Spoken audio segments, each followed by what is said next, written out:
நம்ம pregnancy symptoms எப்படிலாம் இருக்கும் அப்படிங்கிறத பற்றி தான் பார்க்க போகிறோம். நிறையா பேர் அவங்களோட பீரியட் டேட் மிஸ் ஆனதுக்கப்புறம் ப்ரெக்னன்சி டெஸ்ட் எடுத்து அவங்க ப்ரெக்னெண்ட்டாக இருக்காங்களா இல்லையா அப்படிங்கிறத கண்டுபிடிச்சிடுறாங்க. இருந்தாலும் ஒரு சிலருக்கு நெகட்டிவ் ரிசல்ட் வரும்போது ரொம்பவும் ஒரி பண்ணிக்கிறாங்க.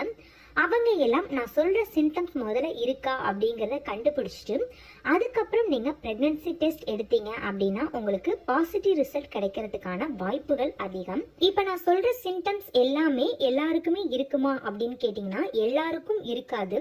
ஆனால் 99% பெண்களுக்கு நான் சொல்கிற சிம்டம்ஸில் ஏதாவது ஒரு 2 சிம்டம்ஸ் ஆகுது கம்பல்சரி இருக்கும். 1% பெண்களுக்கு தான் எந்த சிம்டம்ஸும் இல்லாமல் கன்சீவ் ஆகிறதுக்கான வாய்ப்பு இருக்கு. அதனால நான் சொல்ற எல்லா சிம்டம்ஸையும் கவனமா கேளுங்க. எதனால இப்படி சொல்றேன் அப்படின்னு பாத்தீங்கன்னா பிரெக்னன்சி சிம்டம்ஸும் பீரியட் சிம்டம்ஸும் மோர் ஆர் லெஸ் ஒரே மாதிரி தான் இருக்கும். நீங்க இது பீரியட் சிம்டம்ஸா இருக்கும் அப்படின்னு கொஞ்சம் அசால்ட்டா இருந்தீங்க அப்படின்னா பேபி அபார்ட் ஆகிறதுக்கான வாய்ப்பு இருக்கு. அதனால இப்ப நான் சொல்ற சிம்டம்ஸ் எல்லாமே உங்களுக்கு கண்டினியூவா இருக்கு, அதாவது 15 டேஸ்க்கு மேலேயும் கண்டினியூ ஆகுது, பீரியடும் வரல அப்படின்னா நீங்க உங்களோட பீரியட் டேட் மிஸ் ஆனதுலேருந்து 10 டேஸ்க்கு அப்புறம் பிரெக்னன்சி டெஸ்ட் எடுத்து பார்க்கலாம். உங்களுக்கு கண்டிப்பா கரெக்டான ரிசல்ட், அதாவது அக்யூரேட் ரிசல்ட் கிடைக்கும். அதனால இப்ப நான் சொல்ற சிம்டம்ஸை நீங்க 1 by 1 கேளுங்க. இப்ப நம்ம என்னென்ன சிம்டம்ஸ் இருக்கும் அப்படிங்கறத பாத்திரலாம். ஃபர்ஸ்ட் சிம்டம்ஸ் பாத்தீங்கன்னா மூச்சு திணறல். நீங்க டெய்லியுமே மாடிப்படி ஏறி இறங்கி இருக்கலாம். ஆனா இப்ப திடீர்னு உங்களுக்கு ஒரு தடவை மாடி ஏறினாலே உங்களுக்கு மூச்சு திணறல் ஏற்படுது அப்படின்னா நீங்க கன்சீவா இருக்கிறதுக்கான வாய்ப்புகள் அதிகம். எதனால அப்படின்னு பாத்தீங்கன்னா உங்களோட கருவுல வளர்ற குழந்தைக்கு ஆக்சிஜன் அதிகமா தேவைப்படுறதுனால உங்களுக்கு மூச்சு திணறல் அதிகமா ஏற்படலாம். இந்த மூச்சு திணறல் எப்ப வரைக்கும் இருக்கும் அப்படின்னு பாத்தீங்கன்னா ஒரு சிலருக்கு 3 months வரைக்கும் இருக்கும், ஒரு சிலருக்கு அவங்க பேபி வளர்ற வரைக்கும், அதாவது டெலிவரி வரைக்குமே மூச்சு திணறல் ஏற்படலாம். அவங்க பேபி வளர வளர அவங்களோட நுரையீரல்ல அழுத்தம் ஏற்படும். அதனால அவங்களுக்கு மூச்சு திணறல் கண்டினியூவா இருக்கும். இந்த மாதிரி மூச்சு திணறல் உங்களுக்கு எப்பயிலிருந்து ஸ்டார்ட் ஆகும் அப்படின்னு பாத்தீங்கன்னா உங்களுக்கு அதாவது 22 டேஸ்க்கு அப்புறம், உங்களோட லாஸ்ட் பீரியட்ல இருந்து 22 டேஸ்க்கு அப்புறமே உங்களுக்கு இந்த மூச்சு திணறல் ஸ்டார்ட் ஆயிடும். இந்த மூச்சு திணறல் கண்டினியூவா உங்களுக்கு இருக்கு, பீரியட் டேட்டும் வரல அப்படின்னா நீங்க 10 டேஸ்க்கு அப்புறம் கண்டிப்பா பிரெக்னன்சி டெஸ்ட் எடுத்து பார்க்கலாம். உங்களுக்கு பாசிட்டிவ் ரிசல்ட் கிடைக்கிறதுக்கான வாய்ப்புகள் அதிகம். செகண்ட் சிம்டம்ஸ் பார்த்தீங்கன்னா மோஸ்ட்லி இந்த சிம்டம்ஸ் எல்லாருக்குமே இருக்கிறதுக்கான வாய்ப்பு இருக்கு. என்ன சிம்டம்ஸ் அப்படின்னு பார்த்தீங்கன்னா உங்களோட பிரெஸ்ட்ல சேஞ்சஸ் தெரியும். அதாவது உங்களோட பிரெஸ்ட் ரொம்பவும் சாஃப்டாகவும் கொஞ்சம் பெருசான மாதிரியும் ஃபீல் பண்ணுவீங்க. அது மாதிரி உங்களோட மார்பக காம்பு ரொம்பவும் கருமையா இருக்கிற மாதிரியும் உங்களோட பிரெஸ்ட் ரொம்பவும் வெயிட்டா இருக்கிற மாதிரியும் ஃபீல் பண்ணுவீங்க. இந்த மாதிரியான சிம்டம்ஸ் எல்லாமே இருந்தாலும் நீங்க பிரெக்னெண்டா இருக்கிறதுக்கான வாய்ப்பு அதிகமா இருக்கு. இந்த சிம்டம்ஸ் உங்களுக்கு கண்டினியூவா இருக்கு, அதாவது நான் சொல்ற எல்லா சிம்டம்ஸுமே உங்களுக்கு 10 டேஸ் மேலேயும் கண்டினியூவா ஆகுது, அதே மாதிரி உங்களோட பீரியட் டேட்டும் வரல அப்படின்னா நீங்க 40 டேஸ்க்கு அப்புறம் பிரெக்னன்சி டெஸ்ட் எடுக்கலாம். பிரெக்னன்சி டெஸ்ட் ஏர்லி மார்னிங் வர ஃபர்ஸ்ட் யூரின்ல எடுத்தாதான் உங்களுக்கு அக்யூரேட் ரிசல்ட் கிடைக்கும். தேர்டு பார்த்தீங்கன்னா டயர்ட்னஸ் மோஸ்ட்லி பீரியட் வர்றதுக்கு முன்னாடியும் இருக்கும். அது மாதிரி நீங்க பிரெக்னெண்டா இருந்தாலும் டயர்ட்னஸ் இருக்கும். இந்த டயர்ட்னஸ் எப்படி வேரி பண்ண, அதாவது டிஃப்ரென்ஸ் இருக்கும் அப்படின்னு பார்த்தீங்கன்னா நீங்க ஆல்ரெடி ரெகுலரா பண்ற ஒர்க்கா தான் இருக்கும். அந்த ஒர்க்கை செஞ்சு முடிச்சதுக்கு அப்புறம் ரொம்பவும் டயர்டா இருந்துச்சு அப்படின்னா உங்களுக்கு பீரியட் வரப்போகுது அப்படின்னு அர்த்தம். அதுவே உங்களுக்கு அந்த ஒர்க்கை சுத்தமாக செய்யவே முடியல, தூக்கமாக வருது அப்படின்னு ஃபீல் பண்ணீங்க அப்படின்னா நீங்கள் ப்ரெக்னெண்ட்டாக இருக்கீங்க அப்படின்னு அர்த்தம். ஃபார் எக்ஸாம்பிள் பார்த்தீங்கன்னா ஒரு புத்தகத்தை நீங்கள் ரெகுலராக படிக்கிற புக்காக தான் இருக்கும். ஆனால் அந்த புத்தகத்தில் ஒரு பக்கம் கூட படிக்கல, அதுக்குள்ளே உங்களுக்கு ரொம்பவும் டயர்டாகவும் தூக்கமாகவும் வருது அப்படின்னா நீங்க பிரெக்னெண்டா இருக்கிறதுக்கான வாய்ப்பு அதிகம். ஏன்னு பாத்தீங்கன்னா அது உங்க உடம்புல உள்ள ஹார்மோன் லெவல் அந்த டைம்ல ரொம்பவும் இன்க்ரீஸ் ஆகும். அப்படி ஹார்மோன் லெவல் இன்க்ரீஸ் ஆகிறப்ப நீங்க ரொம்பவுமே டயர்டா ஃபீல் பண்ணுவீங்க. அப்படி ஃபீல் பண்ணுறது எவ்வளவு நாள் இருக்கும் அப்படின்னு பார்த்தீங்கன்னா ஃபர்ஸ்ட் 3 months வரைக்கும் நீங்கள் ரொம்பவும் டயர்டாக ஃபீல் பண்ணுவீங்க. அதுக்கப்புறம் கொஞ்சம் நார்மல் ஆவீங்க. இருந்தாலும் அப்பப்போ அந்த டயர்ட்னஸ் இருக்கும். இந்த டயர்ட்னஸ் நீங்கள் கண்டினியூவாக இருக்குது அப்படின்னா நீங்கள் ப்ரெக்னன்சி டெஸ்ட் தாராளமாக எடுக்கலாம். உங்களுக்கு கண்டிப்பாக பாசிட்டிவ் ரிசல்ட் கிடைக்கும். 4th சிம்டம்ஸ் பார்த்தீங்கன்னா உங்களுக்கு அடிக்கடி யூரின் வரும். எப்படின்னு பார்த்தீங்கன்னா நார்மலாக நீங்கள் நைட்டு யூரின் போயிட்டு காலையில் ஏஞ்சி யூரின் போகிற பழக்கம் உள்ளவங்களா இருந்தீங்க அப்படின்னா, நீங்கள் ப்ரெக்னெண்ட்டாக இருக்கீங்க அப்படின்னா உங்களுக்கு நைட், அதாவது மிட் நைட்டில் 2-3 தடவை கூட யூரின் வரலாம். அந்த மாதிரி உங்களுக்கு அடிக்கடி யூரின் வருது அப்படின்னாலும் நீங்கள் கன்சீவாக இருக்கீங்க அப்படின்னு அர்த்தம். எதனால் உங்களுக்கு இப்படி அடிக்கடி யூரின் வருது அப்படின்னு பார்த்தீங்கன்னா, நீங்கள் கன்சீவ் ஆனதுக்கப்புறம் உங்கள் உடம்புல அதிகப்படியான திரவங்கள் உற்பத்தி செய்கிறதுனால நிறைய கழிவுகள் நம்மளுக்கு வரும். அந்த கழிவுகள் எல்லாமே உங்களுக்கு யூரினாக வரும். அதனால தான் உங்களுக்கு நைட்டு ஃபுல்லாக அடிக்கடி யூரின் போகிறீங்க. உங்களுக்கு யூரின் அடிக்கடி வருது, அதாவது எப்பையும் இல்லாமல் புதுசாக வருது அப்படின்னா நீங்கள் கன்சீவாக இருக்கிறதுக்கான வாய்ப்புகள் அதிகம். 5th பார்த்தீங்கன்னா ஹெட் பெயின். நீங்கள் கன்சீவாக இருக்கீங்க அப்படின்ற அறிகுறியில் ரொம்ப முக்கியமான அறிகுறி இந்த ஹெட் பெயின். ஏன்னு பார்த்தீங்கன்னா நிறையா பேருக்கு ஹெட் பெயின் வரும். இருந்தாலும் நீங்கள் ப்ரெக்னெண்ட்டாக இருக்கிறப்ப வர்ற ஹெட் பெயின் கொஞ்சம் டிஃப்ரெண்ட்டாக இருக்கும். அது எப்படி அப்படின்னு பார்த்தீங்கன்னா, நார்மலாக வர ஹெட் பெயின் எல்லாத்துக்கும் நீங்கள் டேப்லெட் போட்டிங்கன்னா உங்களுக்கு உடனே கேட்கும். ஆனால் நீங்கள் ப்ரெக்னெண்ட்டாக இருக்கீங்க அப்படின்னா நீங்கள் டேப்லெட் போட்டிங்கன்னா அந்த டைம் தான் உங்களுக்கு, அதாவது ரிலீஃப் ஆன மாதிரி இருக்கும். திரும்பவும் அந்த ஹெட் பெயின் வந்துடும். அது மாதிரி அந்த ஹெட் பெயின் உங்களுக்கு எப்படி இருக்கும்னு பார்த்தீங்கன்னா, புதுசாக உங்களுக்கு இந்த மாதிரியான ஹெட் பெயின் வந்திருக்காது. அந்த அளவுக்கு நீங்கள் ஃபீல் பண்ணுவீங்க. எதனால் இந்த ஹெட் பெயின்லாம் வருது அப்படின்னு பார்த்தீங்கன்னா, உங்களோட உடம்புல ஏற்படுற ஒரு சில ஹார்மோன் மாற்றங்களால தான் இந்த ஹெட் பெயின் வருது. இந்த ஹெட் பெயின் உங்களுக்கு கண்டினியூவாக இருக்குது அப்படின்னா நீங்கள் கன்சீவாக இருக்கிறதுக்கான வாய்ப்புகள் அதிகம். 6th சிம்டம்ஸ் பார்த்தீங்கன்னா பேக் பெயின். பேக் பெயின் பீரியடுக்கும் பேக் பெயின் வரும். அது மாதிரி ப்ரெக்னன்சி சிம்டம்ஸ்க்கும் பேக் பெயின் இருக்கும். இது ரெண்டுத்துக்கும் எப்படி டிஃப்ரென்ஸ் கண்டுபிடிக்கிறது அப்படின்னு பார்த்தீங்கன்னா, உங்களுக்கு பீரியட் வர்றதுக்கு 1 or 2 daysக்கு முன்னாடி உங்களுக்கு பேக் பெயின் இருந்துச்சு அப்படின்னா உங்களுக்கு பீரியட் வரப்போகுது அப்படின்னு அர்த்தம். அதுவே உங்களுக்கு ஒரு 10 நாள் அல்லது 15 நாள் முன்னாடியிலிருந்தே பேக் பெயின் வலிக்குது அப்படின்னா நீங்கள் ப்ரெக்னெண்ட்டாக இருக்கிறதுக்கான வாய்ப்பு இருக்குது.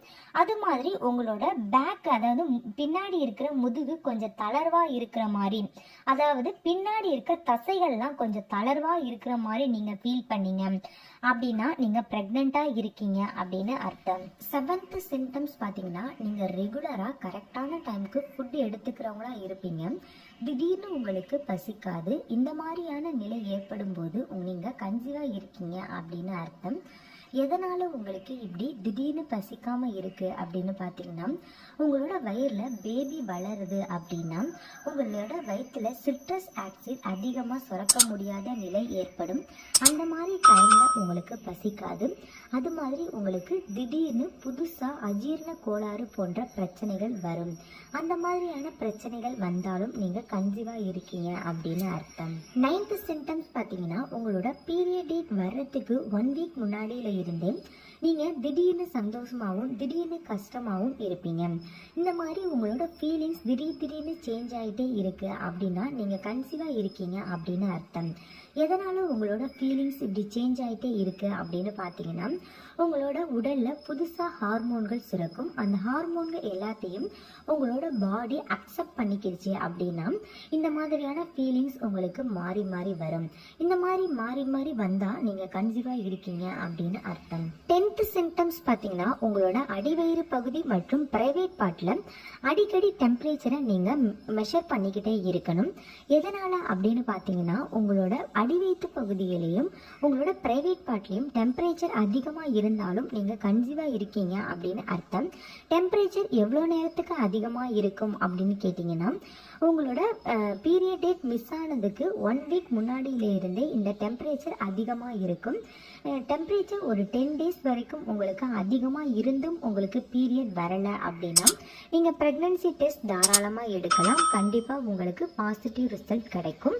11th சிம்டம்ஸ் பார்த்தீங்கன்னா, நீங்கள் ரெகுலராக பண்ணுற ஒர்க்காக தான் இருக்கும். அதாவது வீட்டை க்ளீன் பண்ணுறது, குப்பை எடுத்து போடுறது, இந்த மாதிரியான ஒர்க்காக தான் இருக்கும். ஆனால் அந்த ஒர்க்கை நீங்கள் இப்போ செய்கிறப்ப உங்களுக்கு வாமிட்டிங் சென்சேஷன் வர்ற மாதிரி இருக்கும்.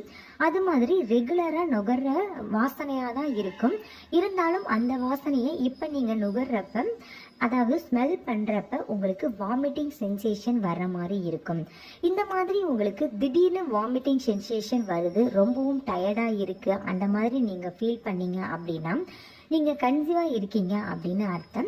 உங்களோட பீரியட் டேட் மிஸ் ஆன 10 டேஸ்க்கு அப்புறம் நீங்கள் ப்ரெக்னன்சி டெஸ்ட் எடுத்து பார்த்தீங்கன்னா கண்டிப்பாக உங்களுக்கு பாசிட்டிவ் ரிசல்ட் கிடைக்கும். 12th சிம்டம்ஸ் பார்த்தீங்கன்னா எல்லாருக்கும் தெரிஞ்ச சிம்டம்ஸ் தான்.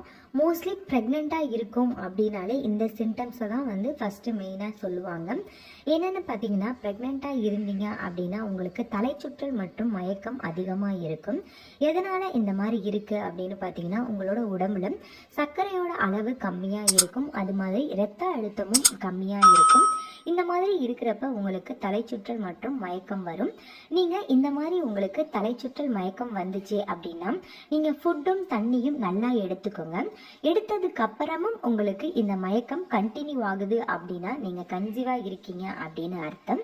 நீங்கள் பீரியட் மிஸ் ஆன 10 டேஸ்க்கு அப்புறம் ஏர்லி மார்னிங் ப்ரெக்னன்சி டெஸ்ட் எடுத்து பார்த்தீங்க அப்படின்னா கண்டிப்பாக உங்களுக்கு பாசிட்டிவ் ரிசல்ட் கிடைக்கும். 13th பார்த்தீங்கன்னா ஸ்பாட்டிங் எப்படி இருக்கும் அப்படின்னு பார்த்தீங்கன்னா, உங்களுக்கு ரெகுலராக வர பீரியட் மாதிரி இருக்காது. அது மாதிரி பீரியட் ரொம்பவும் லைட்டாகவும் வராது. அப்பப்போ திடீர்னு லைட்டாக பிளட் இருக்கிற மாதிரி இருக்கும். அந்த மாதிரி இருந்துச்சு அப்படின்னாலும் நீங்கள் கன்சீவாக இருக்கீங்க அப்படின்னு அர்த்தம். எதனால உங்களுக்கு இந்த மாதிரியான ஸ்பாட்டிங் வருது அப்படின்னு பார்த்தீங்கன்னா, உங்களோட கருமுட்டை உங்களோட கர்ப்பப்பை சுவரில் போய் ஒட்டுறப்ப லைட்டாக உங்களுக்கு பிளட் லீக் ஆகும். அதுதான் உங்களுக்கு ஸ்பாட்டிங் மாதிரி வரும். ஸ்பாட்டிங் வந்து உங்களுக்கு கண்டினியூவாகவும் இருக்காது. அப்பப்போ 1 or 2 drops தான் இருக்குமே தவிர அதை விட அதிகமாக இருக்காது.